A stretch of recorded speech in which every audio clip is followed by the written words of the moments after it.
Kailangan natin to mga boss kasi ito yung poprotekta sa ABS sensor ng NMAX at Aerox natin.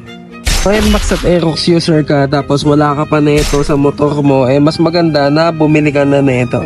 So ito yung tinatawag na ABS sensor cover mga bossing na made siya sa aluminum CNC finish mga boss, kaya napakaganda ng itsura.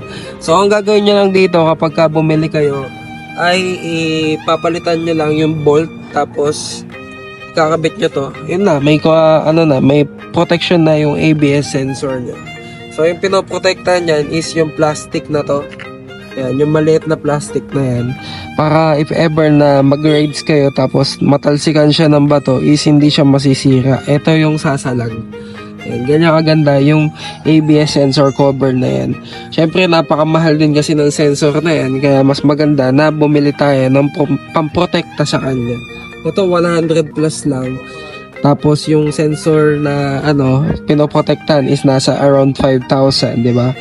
Oh, napakaliit lang nung binili natin.